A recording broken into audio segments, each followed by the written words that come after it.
गुरु पूर्णिमा सिर्फ एक पर्व नहीं है, बल्कि पुरानी परंपरा का सम्मान है। गुरु सिर्फ शिक्षा नहीं देता, बल्कि अपने शिष्यों को अंधकार से निकालकर सही मार्ग पर लेकर चलता है। किस दिन मनाया जाएगा ये गुरु पूर्णिमा, इसकी क्या विशेषता है, ये बताने के लिए आज हमारे साथ मक्खन शास्त्री जी जुड़े हुए हैं। सर, आपका बहुत बहुत स्वागत है। जी, जय श्री राम। सभी जेके फैक्ट देखने वाले को, श्रोतों को राम राम। और जितने भी जेके फैक्ट के कार्य करने वाले हैं, सभी को बड़ी बड़ी हार्दिक शुभकामनाएं। सभी को ईश्वर लंबी आयु दे, दीर्घ आयु दे, सद्बुद्धि दे। क्योंकि ये धार्मिक जो हमारे त्योहार हैं सनातन धर्म के अनुसार, इनको आप लोग दिखाते रहते हो। और समय समय पर कोई त्योहार होता है, बैसाखी है, लोहड़ी है या गुरु पूर्णिमा है, इस प्रकार के त्योहारों के ऊपर आप लोगों को बताते रहते हैं। जिनको इसके विषय में ज्ञान नहीं है तो उनको भी ज्ञान की प्राप्ति होती है और उसके अनुसार चलता है। तो ये गुरु पूर्णिमा का प्रश्न है कि आज गुरु पूर्णिमा इस वर्ष कब है। सबसे पहले ये गुरु पूर्णिमा जो है इस साल की 10 जुलाई को है। उस दिन वैसे भी गुरुवार है, वीरवार है उस दिन, तो उस दिन गुरु पूर्णिमा बनाई जाएगी। तो गुरु पूर्णिमा का महत्व तो हमारे जीवन में बहुत सारा है, क्योंकि गुरु पूर्णिमा जो है ये स्टार्ट शुरू कब से हुई है, बड़ी देर से शुरू हुई है। जब से हमारी ये सनातन पद्धति मान लो, ये ऋषि परंपरा शुरू हुई है। तो विशेष करके ये ऋषि हमारे महर्षि हुए हैं वेद व्यास जी, उनसे शुरू हुई है। तो जब ये शुरू हुई थी तो कहते हैं कि उनके द्वारा शिक्षा दी जाती थी। पहले तो गुरुकुल होते थे पढ़ने के लिए, जी स्कूल या कॉलेज ये चीजें नहीं थी। गुरुकुल द्वारा ही शिक्षा जो है दी जाती थी। बच्चा जब हमारा बड़ा हो जाता तो उसको गुरुकुल भेज देते थे गुरुओं के पास, वहां से वो शिक्षित होते थे। तो वहां पे गुरु, तो ये व्यास जी के पास जब शिष्य थे तो उन्होंने कहा कि आज गुरु जी का जन्मदिन है, तो हम क्यों नहीं गुरु जी का जन्मदिन बनाएं और कुछ उपहार उनको अपना श्रद्धा के अनुसार कुछ अर्पण करें। तो उन्होंने जो है ये जो जुलाई में आती है आषाढ़ मास की पुण्य पूर्णमासी, उस पूर्णमासी को उनका जन्मदिन होता है। तो उन्होंने कहा कि हम जन्मदिन बनाएंगे। जन्मदिन बनाने के बहाने जब उन्होंने उस दिन बनाया तो उसने पूर्णमासी का तो फिर बन गया गुरु पूर्णिमा, गुरु का पूजन करने वाली। तो गुरु का तो एक तो आपने बताया, गुरु जो हमें अंधकार से निकाल करके रोशनी की ओर ले जाता है, कल्याण की तरफ ले जाता है। तो गुरु हमारे जीवन में तो बड़े सारे गुरु आते हैं। तो ऐसे मंत्र भी आता है कि गुरु ब्रह्मा गुरु विष्णु गुरुदेवो महेश्वरा गुरु साक्षात परम ब्रह्मा तस्मै श्री गुरुवे नमः। ये सब भी गुरु है। तो गुरु ही ये सब कुछ नहीं है। कुछ तो लोग ऐसे मान लेते हैं कि अब गुरु ही सब कुछ है, ब्रह्मा भी वही है, विष्णु वही है, लेकिन रूप है। जितने भी हमारे जहाँ पे सनातन धर्म के अनुसार जितने भी जीव हैं, सब जीवों के बीच में ईश्वरी वास होता है। सब में परमात्मा है, नर सेवा नारायण सेवा जैसे कहते हैं। तो उसमें सब देवताओं का वास रहता है, वो ठीक है। लेकिन फिर भी जो है गुरु की जो है महिमा है। सबसे पहले तो गुरु हमारी माता होती है, उसके बाद पिता होते हैं, माता पिता गुरु। उसके बाद जब हम जहाँ से शिक्षा लेते हैं वो भी हमारे गुरु माने जाए। फिर कहा गया है जिस चीज से हम कुछ लेते हैं, जिस व्यक्ति से, वो भी हमारा गुरु है। कुछ ज्ञान जिससे हमें ज्ञान मिले वो हमारा गुरु है। उसके बाद विशेष कहा गया है, जैसे हम गृहस्थी मानव है, गृहस्थी मनुष्य है, गाँव में रहते हैं परिवार के बीच में। हम परिवार के पालन पोषण में ही पूरा दिन सुबह से लेकर के शाम तक भटकते रहते हैं, काम में चले रहते हैं। कोई नौकरी कर रहा है, कोई बिजनेस कर रहा है, उसमें ही लगे रहते हैं। तो जो हमारे शास्त्र हैं उनका भी ज्ञान प्राप्त नहीं कर सकते कि हमारा कल्याण कैसे होगा, हमारा आगे का मार्गदर्शन, हमें कल्याण कैसे होगा, हमें क्या करना चाहिए। उस लिए जो है गृहस्थी जो लोग हैं उनको विशेष गुरु मंत्र लेना चाहिए, गुरु अपनाना चाहिए।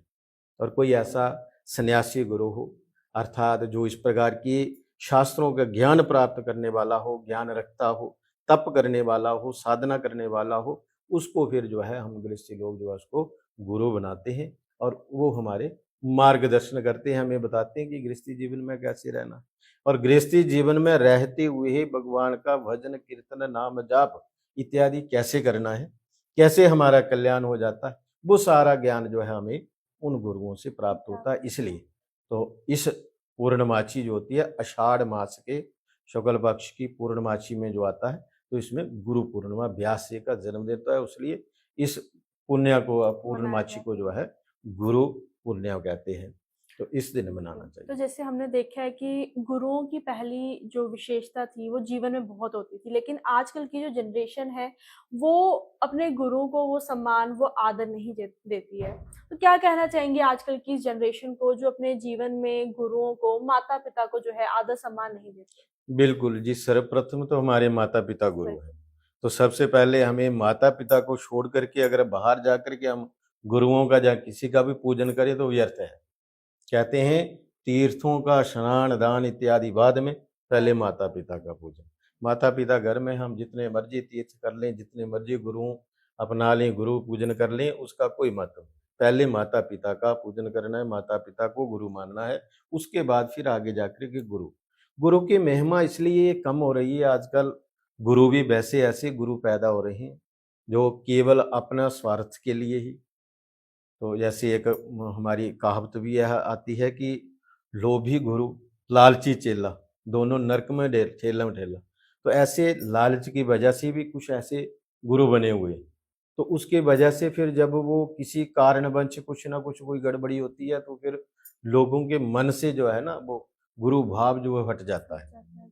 तो अगर गुरु के पास कोई शिष्य जाए तो गुरु उसको आज्ञा दे दे, बेटा जाओ 50,000 दे दो मुझे, 20,000 दे दो, तब भी उसके मन से अगर उसके पास है नहीं पैसे उतने, तो तब भी वो जो है फिर डरने, उनके पास जाने से डरता है।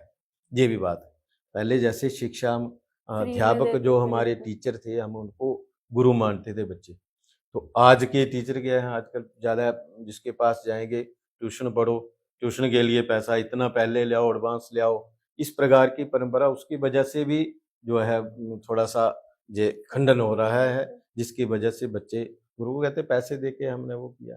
पर पहले इतनी महिमा नहीं देते थे, पहले जितने भी देखे हमने गुरु होते थे, टीचर होते थे, वो नॉर्मली होते थे। आज वो चीज़ नहीं है, वो जो शिक्षा पहले जितना प्राइवेट हो होता रही है था ना, उतना दे बिल्कुल सकते थे। प्राइवेट हो गई है ना बिल्कुल। सारी शिक्षा, उसके वजह से जो है ट्यूशन का ये इतना, पहले ट्यूशन राशन नहीं, अगर किसी बच्चे को जरूरत होती थी तो वो टीचर स्वयं कहते थे बेटा 2 घंटे के लिए मेरे पास आ जाना, बिल्कुल। तो उसको वो पढ़ाते थे, फ्री पढ़ाते थे, तब जाकर के वो भी उतना महिमा देते थे। अब हमने हाँ। देखा है कि श्रावण मास भी शुरू होने जा रहा है, तो हमारी जनता के लिए क्या कहना चाहेंगे? क्या कुछ इस बारी खास रहेगा? ठीक जी, ये भी जो हमारी गुरु पूर्णिमा होती है आषाढ़ मास की पूर्णमासी, उसके बाद पख लग जाता है श्रवण मास का। तो श्रवण मास में तो बड़ा विशेष महत्व जो है शिव जी महाराज का पूजन का है। बिल्कुल। तो इसमें सोमवार के व्रत रखे जाते हैं, 4 व्रत आते हैं, कई बार 5 आते हैं। वो 4 व्रत रखने का महत्व है 16 व्रत रखने का। जैसे हम किसी कार्य की सिद्धि के लिए विशेष करके जो कन्या जो है रखती हैं व्रत, इसके लिए अच्छा पति की प्राप्ति हो, आपने परिवार की सुख शांति के लिए, दीर्घायु के लिए, सद्बुद्धि के लिए। और ये व्रत इत्यादि रखने, शिव जी की पूजा रखने से विशेषता हमारे जीवन में आने वाले जो कष्ट हैं थोड़े बहुत, वो कष्टों का भी निवारण होता है, क्योंकि शिव जी महाराज जो है सब प्रकार से मोक्ष देने वाले हैं। तो इसमें जैसे मंत्र आता है त्र्यंबकम जयामहि सुगंधिम पुष्टि वर्धनम उर्वारुकमेव वंदनान मृत्युर्मोक्षमामृता। ये बीच में आने वाले जो कष्ट उनका निवारण हो, उसके लिए भी। और इस पूरा महीना भी हम व्रत रखते हैं, बहुत सारे ऐसे लोग हैं पूरा महीना व्रत रखते हैं। तो विशेषता जो है जो सोमवार को इसमें बहुत सारे लोग व्रत रखते हैं। तो सोमवार व्रत रखने का तरीका जो विधि क्या है, उस दिन हम फलाहार खाते हैं, एक बार इसमें भोजन कर सकते हैं, वो भी दिवा के समय दोपहर को 3, 4, 5 बजे के बीच में। और मीठा भोजन, नमक इसमें वर्जित होता है। तो ये 4 व्रत रखने के बाद फिर हम लास्ट वाले व्रत को उद्यापन माता को और शिव जी महाराज को कुछ वस्त्र, कुछ फल, लौंग इलायची सुपारी वगैरह चढ़ा करके उसका उद्यापन भी करते हैं। तो जैसे हम गुरु की बात कर रहे हैं, आपके जीवन में भी आपके गुरु रहे होंगे, तो उनके लिए क्या कहना चाहेंगे आप? बिल्कुल, गुरु जी से यही है कि जो भी हमारे जीवन में गुरु रहे हैं, जो भी गुरु हैं, जिसके भी गुरु हैं, उस दिन जो है गुरु का आदर मान सम्मान कीजिएगा। गुरु को अपनी श्रद्धा के अनुसार सब कुछ जो है वस्त्र भेंट कीजिएगा, दक्षिणा अपनी श्रद्धा के अनुसार, फल, मिठाई इत्यादि उनको पूर्ण रूप से भेंट करनी चाहिए। अच्छी तरह से उस दिन गुरु का पूजन जो है अवश्य करना चाहिए। धन्यवाद शास्त्री जी, आपने ये जानकारी दी। और आप सबने भी सुना कि गुरु पूर्णिमा का जो पर्व है वो हम सबके लिए काफ़ी विशेष रहता है।